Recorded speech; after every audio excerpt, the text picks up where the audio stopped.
வணக்கம் என் அன்பு மக்களே. நான் உங்கள் மாற்றம் நீயே சேனல் பிஎம்எம் பேசுகிறேன். உங்களுக்கு ஒரு முக்கியமான விஷயங்களை பகிர்ந்துக்கிறதுக்கு தான் நான் இன்றைக்கி உங்களுக்கு வீடியோக்கே வரேன். என்னன்னு பார்த்தீங்கன்னா, நம்ம வீடியோ அப்லோட் பண்ணுறதுனால மட்டும் நம்ம சேனல் வளர்ந்துரும் அப்படின்னு நம்ம நினைக்கக்கூடாது. என்னென்னா வீடியோ போடுறதுக்கு முன்னாடி சில விஷயங்களை நம்ம தெரிஞ்சுக்கணும். அதாவது யூடியூப் நமக்கு சில ரூல்ஸ் அண்ட் ரெகுலேஷன் கொடுத்துருக்காங்க. அது என்னென்ன அப்படின்றத நம்ம இப்போ பார்ப்போம். ஒரு 7 முக்கியமான விஷயங்களை, அந்த ரூல்ஸை நான் உங்களுக்கு சொல்கிறேன். வாங்க இப்போ வீடியோக்குள்ளே போகலாம்.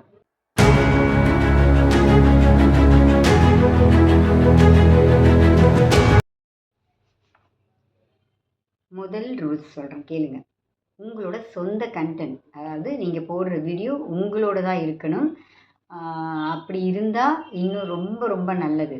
அதாவது அடுத்தவங்களோட வீடியோவை நம்ம போடக்கூடாது. அதாவது அடுத்தவங்களோட வீடியோ, இமேஜ், அதுக்கப்புறம் அவங்களோட பாடுற அந்த ஸ்டைல், இது எல்லாமே நம்ம அவங்களோடதை எடுத்து போடவே கூடாது.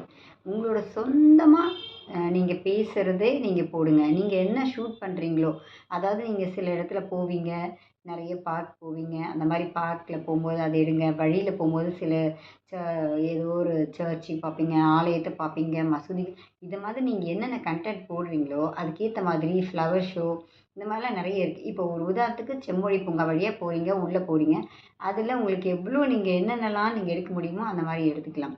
பார்க்குங்கெல்லாம் எடுத்துகிட்டு நீங்கள் உங்கள் வீடியோவை நீங்கள் அப்லோட் பண்ணும்போது என்ன வீடியோவாக இருக்கட்டும், அதை நீங்கள் கொடுத்துட்டு உங்களுக்கு சொந்த வாய்ஸை கொடுத்து நீங்கள் போடலாம். இல்லை ஃபேஸ் காட்டி போட்டால் இன்னும் ரொம்ப பிரமாதமாக இருக்கும். ஆனால் உங்களோடதாக இருக்கணும், உங்களோட கண்டென்ட் தான் இருக்கணும்.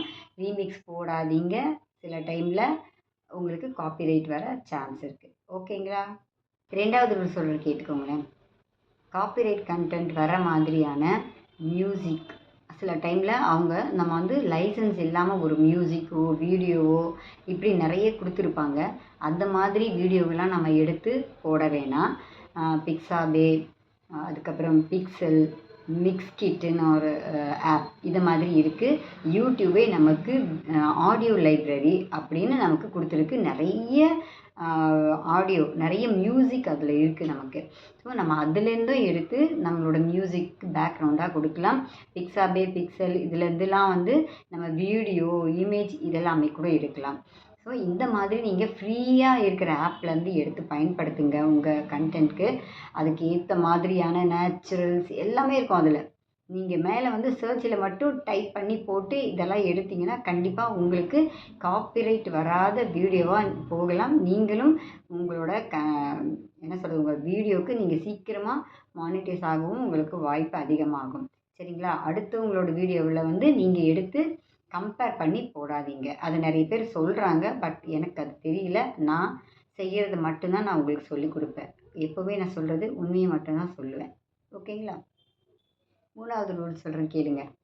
அதாவது கம்யூனிட்டி கைட்லைன்ஸை ஃபாலோ பண்ணணும். அப்படின்னா என்னன்னு கேட்குறீங்களா? இப்போ காஸ்ட், அதாவது ஜாதிகள், மதங்கள், ரிலீஜன்ஸ், இதை மாதிரியான அதெல்லாம் நம்ம தாக்கி பேசக்கூடாது. ஜாதிகளை தாக்கி பேசக்கூடாது, மதங்களை தாக்கி பேசக்கூடாது. சில பேரை கெட்ட வார்த்தைகளில் திட்டி பேசுவாங்க, அந்த மாதிரி நாம் பேசக்கூடாது. அதன் பிறகு இப்போ நான் ஒரு நர்ஸு, ஓகேங்களா? இப்போ நான் ஒரு ஆப்ரேஷன் தேட்டரில் நான் ஒர்க் பண்ணுறேன்னு வச்சுக்கோங்களேன். அதில் நான் கத்தியை காட்டி, ரத்தத்தோடு காட்டி நான் பேசுகிறேன்னு வச்சுக்கோங்களேன்.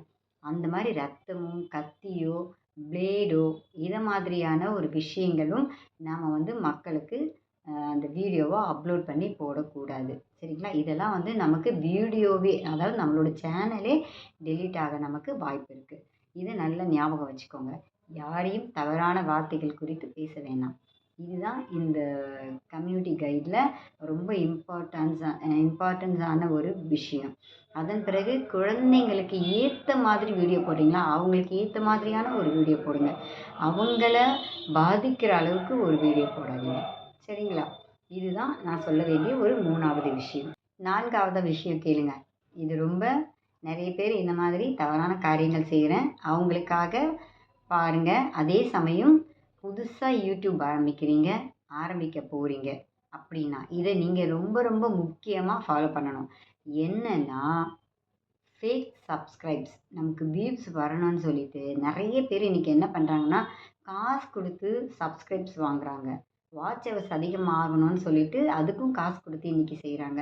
ஸோ இதை மாதிரியான காரியங்கள் செய்யக்கூடாதுன்னு யூடியூப் ரூல்ஸில் இருக்குது. சரிங்களா? இது நான் ஒரு முக்கியமான ஒரு விஷயமா சொல்கிறேன்.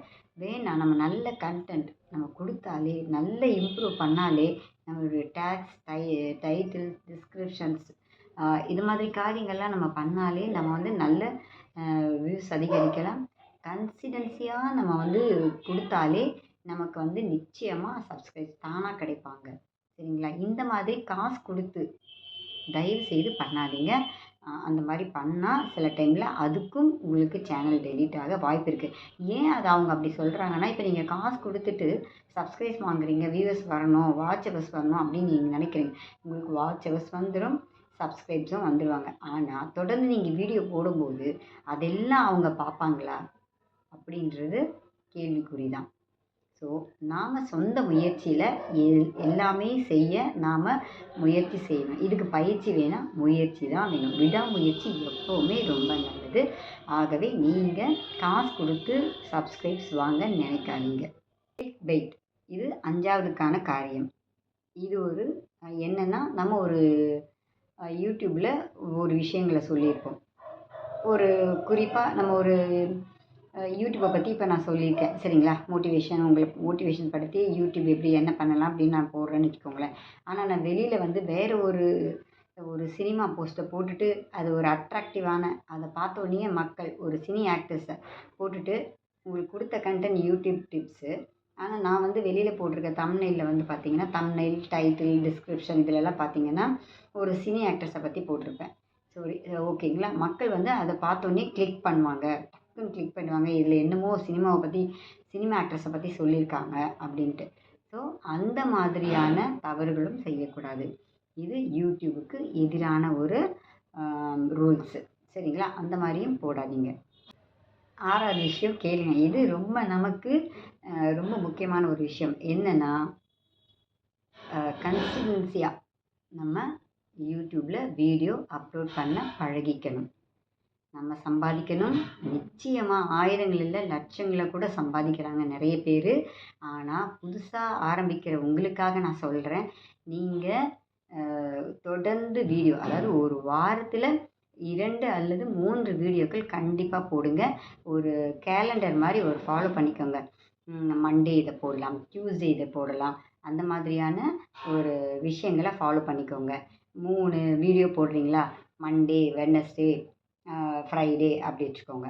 ஷார்ட்ஸ் போடுறது சண்டே அந்த மாதிரி ஒரு இதில் வச்சுக்கோங்க. ஷார்ட்ஸ் ரொம்ப கம்மியாக போட்டுக்கோங்க. லாங் வீடியோ போட ஃபஸ்ட்டு பழகிக்கோங்க. நல்லா இம்ப்ரூவ் ஆனதுக்கப்புறம் நம்ம ஷார்ட்ஸுக்கு போகலாம். மக்கள் நம்ம ஃபேமஸாக கொடுத்ததுக்கப்புறம் நம்ம ஷார்ட்ஸை மக்கள் இன்னும் அதிகமாக பார்க்கவும் வாய்ப்பு இருக்குது. அப்புறம் நம்ம கொடுக்க போகிற டைட்டில், டேக்ஸ், டிஸ்கிரிப்ஷன்ஸ் இதெல்லாம் ரொம்ப முக்கியமான விஷயம். ரொம்ப அட்ராக்டிவாக கொடுத்தா நம்ம வந்து யாருமே நம்ம காசுலாம் கொடுக்க வேணாம்.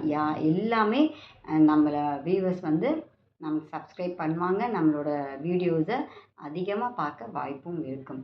சரிங்களா? இதை நீங்கள் தொடர்ந்து வீடியோ அப்லோட் பண்ண பயிற்சி எடுத்துக்கோங்க. பயிற்சி இல்லை, முயற்சி எடுத்துக்கோங்க. விடாமுயற்சி எப்போவுமே நமக்கு ரொம்ப நன்மையான ஒரு விஷயம்.